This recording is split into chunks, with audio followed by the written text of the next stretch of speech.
Bonjour à tous, bienvenue sur cette chronique juridique. Nous vous proposons quelques affaires jugées par la Criette cette semaine. Corruption et harcèlement sexuel à la GDIZ, 13 personnes devant la Criette ce lundi. 13 employés de la GDIZ ont comparu devant la Cour de répression des infractions économiques et du terrorisme Criette ce lundi 27 mai 2024 et sont accusés de corruption et de harcèlement sexuel. Les prévenus auraient créé un réseau à la zone industrielle de Glodjibé pour prendre de l'argent auprès des femmes qui viennent chercher de l'emploi. Ils leur font croire que ce sont les seuls moyens par lesquels elles pourraient trouver du travail à la GDIZ. Les responsables de la zone industrielle ont découvert le poteau rose, ont porté plainte et les 13 prévenus ont été déposés en prison. À la barre, seulement 2 prévenus ont reconnu les faits. Les 11 autres sont restés dans la dénégation. Les victimes sont des femmes, toutes absentes à l'audience. Elles sont défendues par maître Alexandrine Saïzonou-Bédier, qui représente en même temps l'Institut national de la femme dans ce dossier. Le dossier est renvoyé au 1er juillet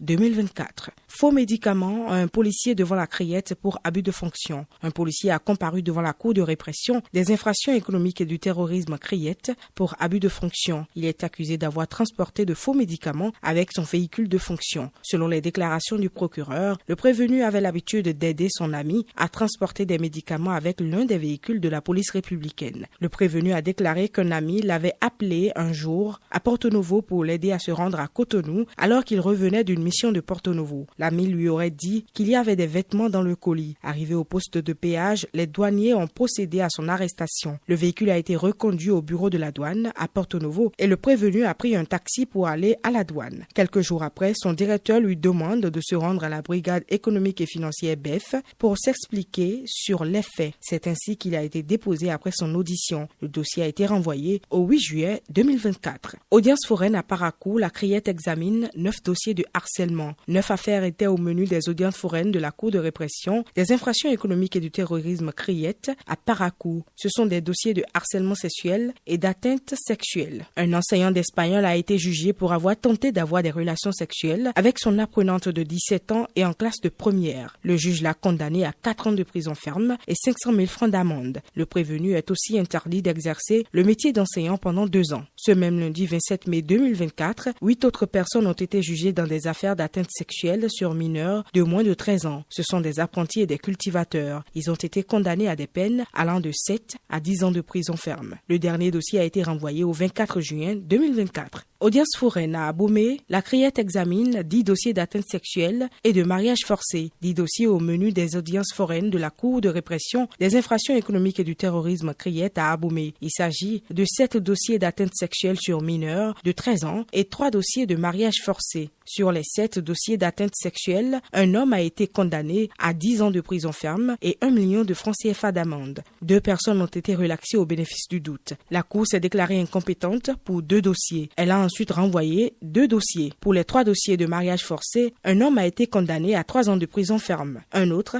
à 2 ans d'emprisonnement dont 1 an ferme. La Cour s'est déclarée incompétente pour le dernier dossier. C'était le mercredi 29 mai 2024. Merci pour votre attention. Cette chronique juridique vous a été présentée par Dorcas Arwangan.